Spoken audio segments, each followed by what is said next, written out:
Helen Duncan Psychic, WWII Prophecy, British Witch Trial, Spiritualism and War, Psychic Predictions History. In 1939, as Europe teetered on the edge of war, a woman in Scotland lit a candle, closed her eyes, and saw a future no one was ready to believe. Her name was Helen Duncan, a housewife, a mother, a spiritualist medium, and soon, a national threat. She didn't wear black robes, she didn't cast spells, but what she said shook the British government to its core. In seances lit only by flickering flames, Helen claimed to speak with the dead, soldiers lost in battles that hadn't even happened yet. And then she made a chilling prediction. A battleship would sink before the news was ever released. It came true, and from that moment on, Helen Duncan was no longer a harmless medium. She was a problem. So why did Churchill's Britain arrest her using an 18th century Witchcraft Act? What did she know that made her dangerous? Drop your thoughts below. Do you believe in psychic visions? Or were her predictions too accurate to be coincidence? Like and share if this hooked you, because in part 2, we enter Helen's seance room, where the line between spirit and spy was dangerously thin. Helen Duncan seances, WWII psychic messages, British intelligence fear, spiritualism in wartime, forbidden visions. In a small, darkened room in Portsmouth, people sat in silence, waiting, curtains drawn, lights off, only the sound of breath and heartbeat. Then Helen Duncan began to speak. A whisper at first, then a voice not her own. She said she was channeling the spirit of a sailor. He named his ship HMS Barham and claimed it had been destroyed in battle. But there was a problem. The British government hadn't announced the sinking. No one was supposed to know. Families were still in the dark. And yet Helen knew. Details, dates, names. British intelligence panicked. If this information leaked from the spirit world, what else could? Was Helen just a medium or a psychic spy? And if the dead were speaking, who else was listening? That seance changed everything. Helen wasn't just channeling grief. She was channeling secrets. Now the government wasn't just watching. They were preparing to silence her. Did they fear the spirits or the truths they couldn't control? Leave your thoughts in the comments. Is this the power of intuition or evidence of something governments wanted hidden? In part 3, we uncover how Helen's predictions landed her in a courtroom and how Britain brought back an ancient law to silence one modern woman. Helen Duncan Trial, British Witchcraft Act, WWII Secrecy, Psychic Persecution, Spiritualist Prosecution. In 1944, as bombs fell across Europe, Britain launched a courtroom drama from another century. The charge? Witchcraft. Not espionage, not treason, not fraud, but witchcraft, under a law written in 1735. Helen Duncan, a mother of 6, was arrested and accused of pretending to conjure spirits. But everyone in the courtroom knew. This wasn't about performance. It was about information. Because her seances predicted military events that were still classified. Because grieving families got closure before the government gave permission. And because Helen Duncan represented something more dangerous than magic. She represented truth outside control. So they put her on trial. Not to prove she was fake, but to make sure she'd never speak again.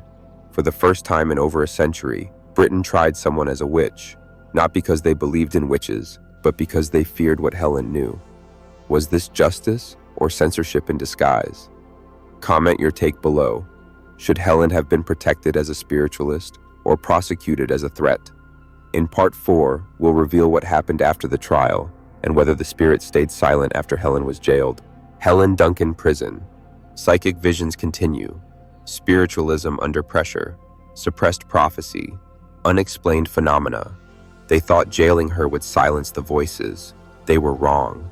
Even behind bars, Helen claimed the spirits never left her. In her cell, she said she was visited nightly, by voices, by visions, by messages the war wasn't over yet. She warned of more bombings, more ships, more names, and strangely, some of it still came true. Outside the prison, spiritualists rallied. They saw Helen not as a fraud, but as a martyr, a woman punished not for lying, but for knowing too much. And here's the question that haunted British intelligence. If Helen Duncan was just pretending, why were they still so afraid of what she might say? They monitored her mail, restricted her visitors, and quietly made sure she'd never hold a séance again. Because this was no longer about spiritualism, it was about narrative control. Truth in wartime is dangerous, and sometimes those who speak it must be labeled witches to keep the world quiet. Drop your thoughts below. Do you believe the visions really followed Helen to prison? Or was the fear of her power what truly endured? In part 5, we'll ask a deeper question. Was Helen Duncan part of a larger movement? A forgotten war between spiritual truth and political secrecy? Psychic war, WWII. Helen Duncan suppression, spiritual intelligence, government secrets, occult versus politics. Was Helen Duncan just one woman with visions, or part of a war no one talks about? A war between intuition and information, between spirit and state, between truth and control. You see, Helen wasn't the only one. During World War II, British intelligence tracked psychics, mediums, even astrologers. Why? Because too many were getting things right. Predicted air raids, named battle outcomes, sensed troop movements. Some even believed the enemy was using the occult too. So what did the government do? They watched. They infiltrated séances. They recruited some and silenced the rest. Helen Duncan became the perfect example. High profile, emotionally charged, and easy to discredit. By calling her a witch, they didn't just bury her, they buried a whole movement. A movement that believed truth can come from within, not from orders, not from kings, but from beyond. And to those in power, that was terrifying. Comment your reaction. Do you think governments fear spiritual power more than we realize? Should psychic insight be protected or regulated? In part 6, we go even deeper into the forgotten documents, the classified files, and why the Helen Duncan case still sends chills through government archives. Helen Duncan declassified files, government secret spiritualism, psychic suppression documents, WWII paranormal reports. Why would a modern government use an ancient witchcraft law to silence a woman? To answer that, you have to go beyond the courtroom, beyond the newspaper headlines, and into the classified archives. Recently declassified documents show that British intelligence had active files on spiritualist movements during the war.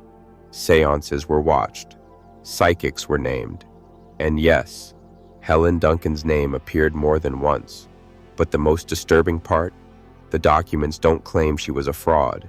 They worry that she was accurate. Officials feared that her séances could expose military operations before official announcements. They feared she might be getting intel from spies, or from something else entirely. And some memos even suggest she should be silenced discreetly. No public scandal, no martyrdom, just silence. So when they used the Witchcraft Act, it wasn't superstition, it was strategy. Discredit the source, protect the secret, preserve the control. Now ask yourself, if Helen Duncan was just a fake, why was her case still marked confidential for decades? Leave your thoughts below. Do you believe governments still hide knowledge about psychic phenomena? In part 7, we explore the ultimate question. Was Helen Duncan's power a gift or a threat to the very structure of truth in wartime? Helen Duncan, psychic power, spiritual threat to authority, wartime fear of mystics, truth versus control, psychic suppression motives. Let's be honest, governments don't fear frauds, they fear what they can't control. Helen Duncan didn't just scare the British establishment because of what she said. She scared them because people believed her. She had no weapons, no army, no manifesto, just a candle, a room, and a voice that spoke beyond the veil.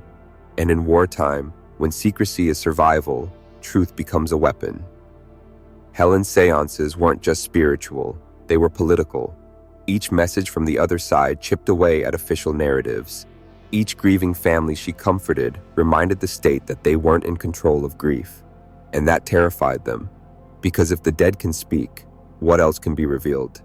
And if people start trusting their own inner voices over state-sanctioned truths, the whole system shakes. So ask yourself, was Helen Duncan jailed for being dangerous or for being free? Comment below. Is society ready for spiritual independence, or are we still trained to fear what we can't measure? In Part 8, we confront the legacy, how one woman's silence became a symbol, and why, even today, people are still fighting to clear her name. Helen Duncan legacy, spiritual freedom, clearing witchcraft charges, truth suppression history, modern psychic rights. You can imprison a person, you can even silence them, but you can't silence a question. And the question Helen Duncan left behind is still echoing. What if she was right? Decades after her trial, activists, historians, and spiritualists have called for her name to be cleared. They say she wasn't a fraud. She was a channel, a voice from a forgotten place in a world too afraid to listen. To this day, her case remains one of the most bizarre and controversial trials in British legal history. But more than that, it's become a mirror that asks, do we value truth, or do we protect comfort? Do we support freedom of belief, or punish those who challenge our structures? Helen's story has inspired documentaries, petitions in Parliament, investigations into psychic rights, and questions that refuse to die. She's no longer just the last witch of Britain. She's become a symbol of resistance, of inner power, of voices that refuse to go quiet. Leave a comment below. Should Helen Duncan's name be cleared officially? Or do her persecutors fear what that would really admit? In Part 9, we uncover the modern revival of the spiritualist movement and how Helen's case lit the spark for a whole new generation of seekers. Helen Duncan influence, modern spiritualism, psychic revival, New Age awareness, post-trial awakening. You'd think after jail, scandal, and silence, Helen Duncan's story would fade, but instead, it ignited something.